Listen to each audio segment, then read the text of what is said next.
Hello guys, welcome to RT vlogs. నా వెనకాల ఉన్న టెంపుల్ వెంకటేశ్వర స్వామి టెంపుల్ అండి. మనకి ఆంధ్రాలో ఎలా అయితే పెద్ద తిరుమల టెంపుల్ అయితే ఒకటి ఉందో, అలానే ఇక్కడ కూడా తెలంగాణకి ఒక టెంపుల్ కావాలని చెప్పి దీన్ని నిర్మించినట్టయితే అనిపిస్తుంది నాకు.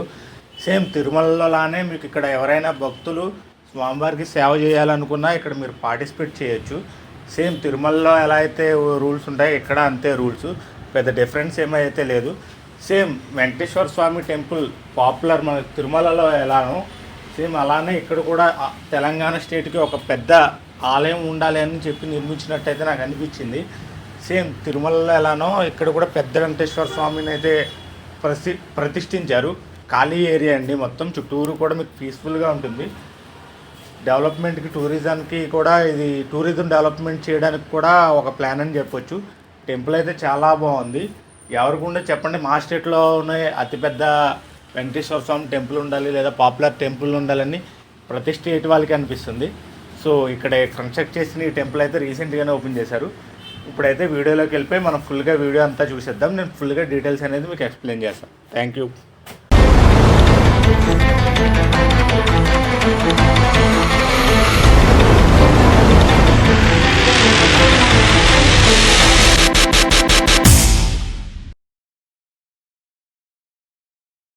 Welcome to RT moto vlogs. ఈరోజు మనమైతే స్వర్ణగిరి టెంపుల్కి వెళ్ళబోతున్నాం. భువనగిరిలో లొకేట్ అయి ఉంది. మనకి ఇది హైదరాబాద్ నుంచి 60 కిలోమీటర్ డిస్టెన్స్లో ఉంటుంది.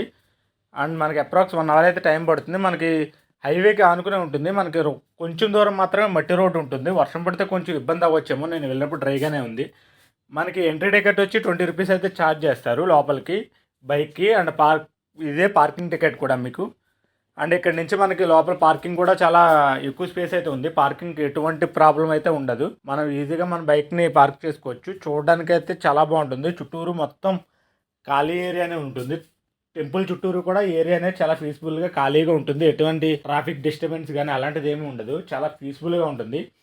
చూస్తున్నారు కదా ఫ్రెండ్స్, టెంపుల్ ఎంట్రన్స్ అయితే ఇది.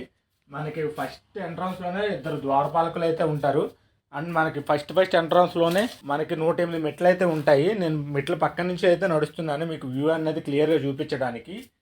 ఈ మెట్ల దారిలోంచి వెళ్ళాల్సి ఉంటుంది. 108 మెట్లు అయితే ఉంటాయి. మనకు ద్వారపాలకులు రెడీగా ఉంటారు. అటు సైడు ఇటు సైడు కూడా 2 ద్వారపాలకుల్ని విగ్రహాలు అయితే పెట్టారు. చూడడానికైతే చాలా పీస్ఫుల్గా ప్రశాంతంగా ఉంటుంది. ఎవరైనా వెళ్ళాలనుకుంటే వెళ్ళొచ్చు. అండ్ ఇక్కడ నుంచి మనకి హైదరాబాద్ నుంచి అయితే వితౌట్ ట్రాఫిక్ 1 అవర్ అయితే పడుతుంది. ఒకవేళ ట్రాఫిక్ హెవీగా ఉంటే అప్రాక్స్ 1.5 అవర్ అయితే పడుతుంది. టెంపుల్ దగ్గర వీడియో షూట్ చేయాలంటే మాత్రం కంపల్సరీ టెంపుల్ వాళ్ళ పర్మిషన్ అయితే తీసుకోవాల్సి ఉంటుంది. మనం లోపలికి వెళ్ళి టెంపుల్ వాళ్ళ దగ్గరికి పర్మిషన్ తీసుకుని మన ఒక లెటర్, వీడియో తీసుకుంటున్నట్టు ఒక లెటర్ వాళ్ళకి రాసి సబ్మిట్ చేయాలి. అండ్ మనకు ఫిజికల్ డాక్యుమెంట్ ఏదో ఒకటి కావాలండి. కంటెంట్ క్రియేటర్స్ ఎవరైనా వెళ్తే ఇది ఒకటి నోట్ చేసుకోండి. మీరు వీడియో షూట్ చేసుకోవాలంటే పర్మిషన్ కోసం అప్లై చేసిన తర్వాత, వాళ్ళకి లెటర్ ఇచ్చిన తర్వాత ఫిజికల్ డాక్యుమెంట్ ఏదో ఒకటి మనం ఇవ్వాలి. ఆధార్ కార్డ్ కానీ డ్రైవింగ్ లైసెన్స్ కానీ ఏదో ఒకటి మస్ట్ అండ్ షుడ్గా అయితే అడుగుతారు. ఇది ఒకటి అయితే గుర్తుపెట్టుకోండి. వీడియో క్రియేటర్స్కి అయితే, నార్మల్ పీపుల్స్కి అయితే అక్కర్లేదు. మనకి స్టార్టింగ్ బ్రహ్మరథం చూస్తున్నారు కదండి. బ్రహ్మరథం తర్వాత మనకి మెయిన్ ఎంట్రన్స్ అయితే ఉంటుంది. 2 ద్వారపాలకులు అయితే ఉంటారు. ఇక్కడే మనకి స్వామివారి పాదాలు అయితే దర్శనం అవుతాయండి. ఈ స్వామివారి పాదాలు దర్శనం చేసుకున్నాక మనమైతే గుళ్ళోకి అయితే ఎంటర్ అవ్వాల్సి ఉంటుంది. పాదాలను దర్శనం చేసుకున్న తర్వాత మనం ఎంటర్ అవుతాం. మనకి ముఖద్వారం పైన అయితే కొన్ని విగ్రహాలు కూడా ప్రతిష్ఠించారు. మీరు చూడొచ్చు క్లియర్గా. చాలా బాగుంది. మొత్తం అయితే స్టోన్ తోటే బిల్డ్ చేశారు. మనకి లోపల ఎంట్రన్స్లో 108 మెట్లు అయితే ఉంటాయి. ఈ 108 మెట్లు ఎక్కి మనమైతే లోపలికి ఎలా అవ్వాలి. మీకు లెఫ్ట్ సైడ్ రైట్ సైడ్ నేను షూట్ చేయలేదండి. పాలరాతితో చేసిన విగ్రహాలు అయితే ఉంటాయి. మీరు వాటిని కూడా దర్శించుకుంటూ వెళ్ళొచ్చు. విగ్రహాలు అయితే చాలా బాగుంటాయండి. ఫినిషింగ్ చాలా బాగా ఇచ్చారు. దీన్ని యాదాద్రి తిరుమల అని కూడా అంటారండి. స్వర్ణగిరి టెంపుల్ అంటారు, యాదాద్రి తిరుమల అని కూడా పిలుస్తారు. మెయిన్ చూడడానికి అయితే చాలా పీస్ఫుల్గా ప్రశాంతంగా సిటీకి దూరంగా అయితే ఉందండి. మన 8 మెట్లు ఎక్కిన తర్వాత మనకి ఎంట్రన్స్ వస్తుందండి. దర్శనం టికెట్ వచ్చి 50 రూపీస్ నుంచి ఛార్జ్ చేస్తున్నారండి స్టార్టింగ్. డిపెండ్స్ అపాన్ విఐపి, అలా డిఫరెంట్ కేటగిరీస్ ఉన్నాయి. కేటగిరీని బట్టి ప్రైజింగ్ అనేది వేరీ అవుతూ ఉంటుందండి. మినిమం బేసిక్ ప్రైస్ అయితే 50 రూపీస్ పర్ పర్సన్ లోపలికి ఎంట్రీ తీసుకోవడానికి అయితే ఛార్జ్ చేస్తున్నారు. ఇదే మెయిన్ ఎంట్రన్స్ అండి, చూస్తున్నారు కదా. ఇది బ్యాక్ సైడ్ నుంచి వ్యూ అండి. ఈ బ్యాక్ సైడ్ నుంచి మనం క్లియర్గా చూడొచ్చు. ఒక పక్క కళ్యాణ మహోత్సవాలు జరపడం కోసం ఏర్పాటు చేసే మండపం ఒకటి క్లియర్గా కనిపిస్తుంది. అండ్ ఇది మన బ్యాక్ సైడ్ వ్యూ అండి. బ్యాక్ సైడ్ నుంచి ఎంటర్ అవ్వాలనుకుంటే ఎంటర్ అవ్వచ్చు. ఎవరైనా హ్యాండిక్యాప్డ్ ఉంటే ఎదురు ఎంట్రన్స్ని ప్రిఫర్ చేయొద్దండి. బ్యాక్ సైడ్ నుంచి అయితే మీకు ఈజీ ఉంటుంది. అండ్ వీల్ చైర్స్ కూడా ప్రొవైడ్ చేస్తారండి. వీల్ చైర్ కావాలంటే మనం ఆఫీస్లోకి వెళ్ళి వాళ్ళ దగ్గర అయితే మన డీటెయిల్స్ ఫిల్ చేసి ఒక 500 డిపాజిట్ అయితే వాళ్ళకి పే చేసి వీల్ చైర్ అయితే తీసుకోవాల్సి ఉంటుంది. చూస్తున్నారు కదా ఫ్రెండ్స్, లొకేషన్ అయితే చాలా బాగుంటుంది, చాలా పీస్ఫుల్గా ఉంటుంది.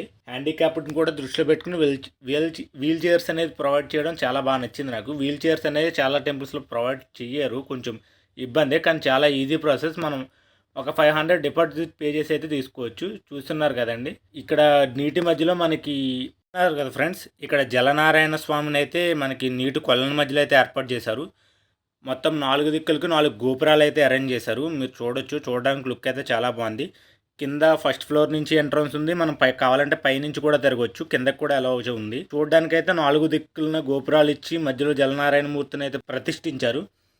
చాలా బాగుందండి, లుక్ అయితే చూడడానికి చాలా బాగుంది. నైట్ టైం అయితే ఇంకా బాగుంటుందంటండి. నేను స్టే చేయడానికి నాకు కుదరలేదు, కొంచెం వర్క్ ఉండడం వల్ల నేను ఆఫ్టర్నూనే రిటర్న్ అయ్యాను.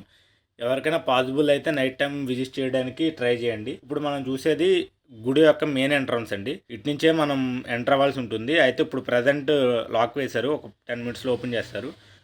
ఓవర్గా చూస్తున్నారు కదండి, గుడి మొత్తం మీకు దూరంగా చూడడానికి అయితే ఇలా కనిపిస్తుంది. మంచిగా నిర్మించారు. ఈ ప్లేస్లో ఇక్కడ నిర్మించాలనే ఐడియా ఎలా వచ్చిందో తెలియదు, కానీ చాలా మంచి ప్లేస్ అయితే సెలెక్ట్ చేసుకున్నారు.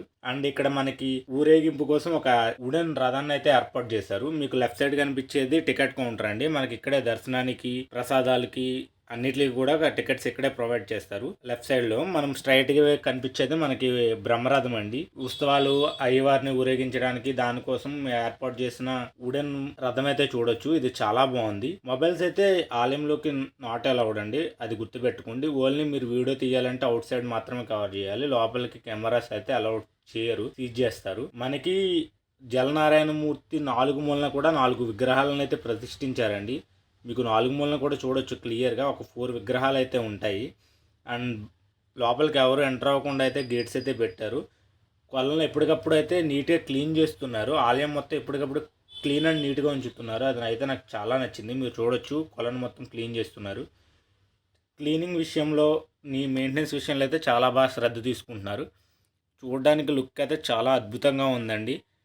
4 సైడ్ ద్వారాలతో ఇలా నిర్మించాలనే ఐడియా ఎలా వచ్చిందో తెలియదు, కానీ నార్మల్ డేస్లో వెళ్ళడానికి ప్రిఫర్ చేయండి. హైవే మీద నుంచి మీకు చూస్తున్నారు కదండి, ఉప్పల్ నుంచి భువనగిరి వెళ్ళే హైవే మీద నుంచి మీకు లుక్ అయితే ఇలా కనిపిస్తుంది.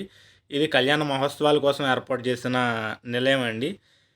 మీరు ఇక్కడికి రావాలనుకుంటే మీరు 1 డే ప్లాన్ చేసుకుంటే యాదగిరిగుట్ట, స్వర్ణగిరి టెంపుల్ 2 కవర్ చేయొచ్చండి. మీకు 26 కిలోమీటర్ డిస్టెన్స్లో ఉంటుంది యాదగిరిగుట్ట ఈ టెంపుల్ నుంచి. అంతే. మీరు మార్నింగ్ ఇక్కడ టెంపుల్కి వచ్చి ఇక్కడ నుంచి యాదగిరిగుట్ట వెళ్ళైనా మీరు చేసుకోవచ్చు. లేదంటే మార్నింగ్ డైరెక్ట్ యాదగిరిగుట్ట వెళ్ళి దర్శనం చేసుకుని తర్వాత ఆఫ్టర్నూన్ మీరు లంచ్ కంప్లీట్ చేసుకుని ఈ టెంపుల్కైనా విజిట్ అవ్వచ్చు. నైట్ టైం లుక్ అయితే చాలా బాగుంటుంది. మీకు ఎంట్రన్స్లో వినాయకుడి విగ్రహం ఉంటుంది. అండ్ మనకి ఇక్కడ చూస్తున్నారు కదా అమ్మవారి విగ్రహం అండ్ ఎలిఫెంట్స్ అయితే బాగా రెడీ చేస్తారు. యాజ్ టీజ్ న్యాచురల్లా ఉన్నాయి ఆవు దూడ విగ్రహాలు. అండ్ ఇక్కడ అతిపెద్ద హనుమాన్ విగ్రహం కూడా నిర్మించారండి. అది కూడా నేను మీకు క్లియర్గా చూపిస్తాను. ఇది గుడి బ్యాక్ సైడ్ అండి. మన ఫ్రంట్ నుంచే స్టార్ట్ అయ్యాము. స్టార్టింగ్ ఎంట్రన్స్లో లెఫ్ట్ సైడ్ ఏమో ticket counter, right side temple ఉంటుంది. అండ్ కొంచెం ఎదరకు వచ్చిన తర్వాత మనకి అమ్మవారి విగ్రహం. ఇది మొత్తం బ్యాక్ సైడ్ మీరు వ్యూ అయితే చూడొచ్చు, చాలా బాగుంటుంది అప్ నుంచి. ఇక్కడ మనకు కనిపించేది ఆంజనేయ స్వామి విగ్రహం అండి. దీని పక్కనే విజయగంట ఉంటుందండి, చాలా పెద్ద గంట.